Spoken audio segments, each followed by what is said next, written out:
आकाश सारस्वत जी। राजवल्लभ श्रीधर। गुरुदेव, आपके चरणों में कोटि कोटि प्रणाम। गुरुदेव, मेरी पत्नी गर्भवती है, वो यहाँ आने में असमर्थ थी, अतः उनका प्रश्न था कि गुरुदेव ने कहा है कि ऐसे समय में नित्य भागवत जी का पाठ करना चाहिए। मैं करती हूँ, परंतु उसमें कुछ समझ में आता है, कुछ प्रसंग समझ में नहीं आता, तो फिर मन नहीं लगता। ऐसी स्थिति में मुझे क्या नहीं, लगने से कोई मतलब नहीं है। आपको केवल भगवत चर्चा करनी है।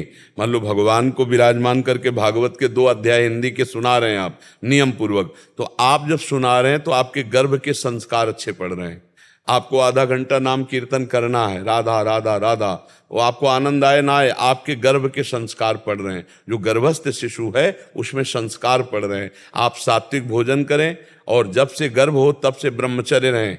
जब तक संतान न हो जाए तब तक ये सहवास न करें। ये जो मूर्खता की जाती है ना, ये संतान के ऊपर बहुत बड़ा हानिकारक दोष है। उसके अंग प्रत्यंगों को कमजोर करना, उसकी बौद्धिक शक्ति को कमजोर करना, उसके अंदर कामादि विकारों का भारी सृजन करना। जब गर्भस्थ शिशु होता फिर माता पिता सहवास करते हैं, ये बहुत हानिकारक होता है। इसलिए ब्रह्मचर्य का पालन करें जब तक संतान उत्पत्ति ना हो जाए, बहुत सावधानी से। और नाम कीर्तन, भगवत चर्चा, सात्विक आहार, तो जो पुत्र या पुत्री होगी वो बहुत अच्छे संस्कार वाली होगी, वो राष्ट्र भक्त होगी, वो भगवान की भक्त होगी, समाज का मंगल करने वाली होगी। तो मन लगे न लगे उससे कोई मतलब नहीं। दवा खाते हैं ना, तो मन लगे न लगे उसमें कोई स्वाद से मतलब थोड़ी होता है। हमें दवा खा ली है, ऐसे ही हमें दवा मानकर भगवत चर्चा करनी, भागवत की कथा करनी, भगवान नाम कीर्तन करना है, भगवान नाम जप करना है। आगे धीरे धीरे स्वाद आने लगता है। प्रारंभ में तो मन बिल्कुल नहीं लगता है, तो आप करिएगा, उस गर्भस्थ शिशु पर उसका प्रभाव पड़ेगा।